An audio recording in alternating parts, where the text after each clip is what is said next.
The Suez Canal Crisis by Drasti Mehta. This is a picture of the Suez Canal today. What is the Suez Canal? It links the Mediterranean Sea to the Red Sea and the Indian Ocean. This means that it's very convenient for boats to ship goods, especially oil, from South Asia and Southeast Asia. Without it, the boats would have to go all around Africa. It was built by workers in Egypt under the French and British-owned Suez Canal Company, which was opened in 1869, and many French and British people had invested into the Suez Canal as well. The Suez Canal is very convenient for ships. Mumbai to London without the canal is 10.8 thousand nm.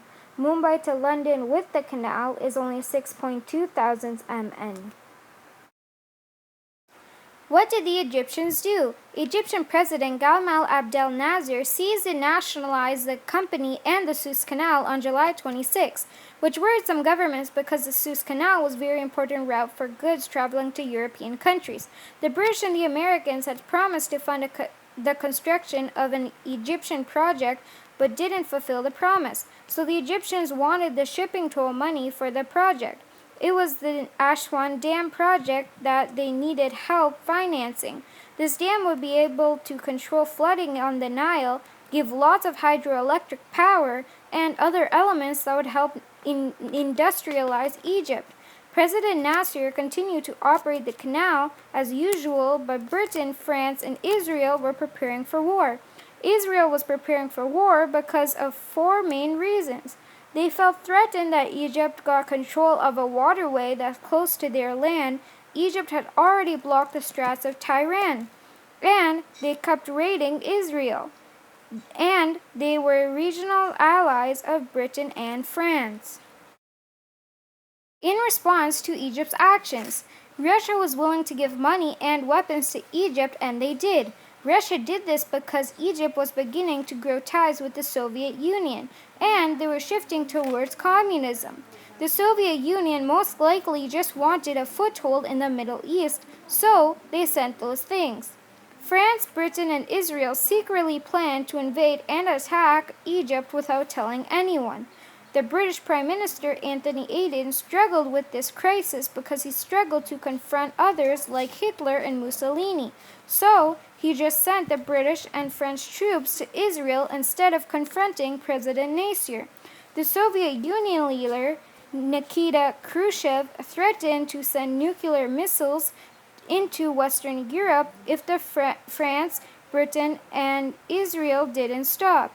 But American President Eisenhower later warned the Soviet Union that nonsense talk about nuclear warfare would only make things worse.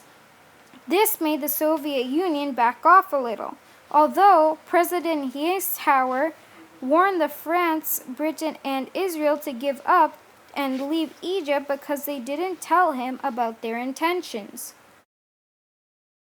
Possible war. On October 29th, 10 bridges from Israel invaded Egypt and advanced 42 kilometers away from the canal. Israel was prepared with a plan made by them, Britain, and France.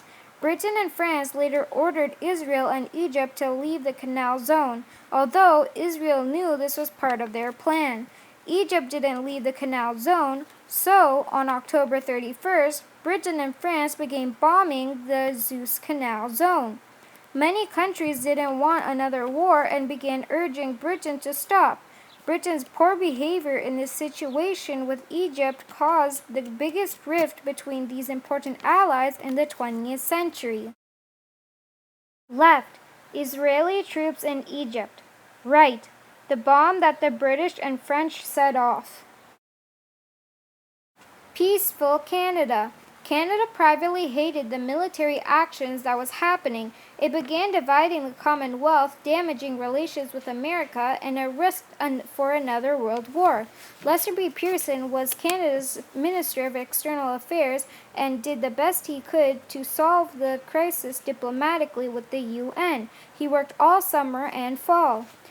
When the bombing began, he decided to change his plans while working with the UN members. He came up with the idea for the UN's first big peacekeeping force.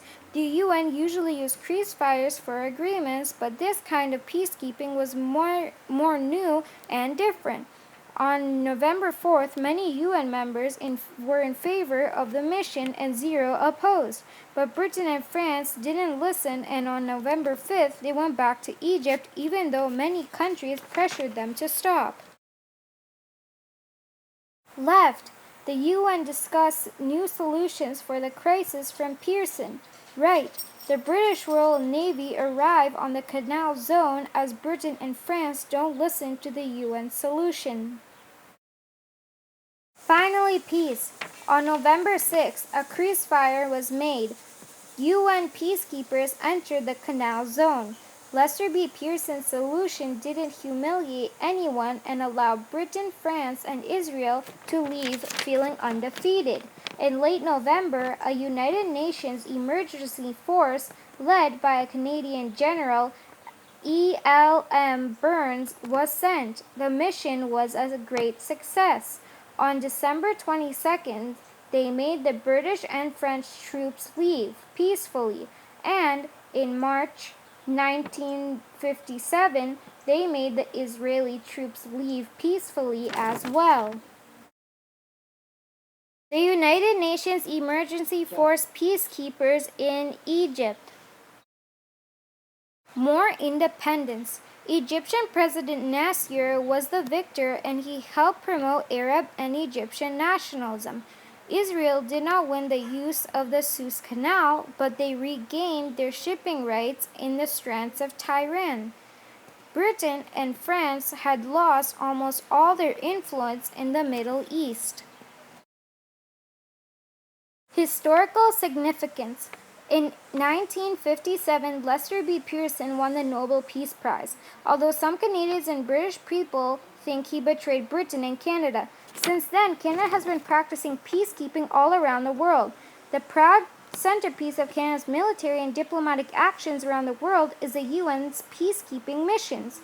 We have learned that not every single issue has to be fought over. We know that there are other ways of solving an issue, and we know that each side of an issue should be evaluated, and this is the next step to a much more safer and much more peaceful world. Thank you for enjoying my presentation on the Suez Canal crisis.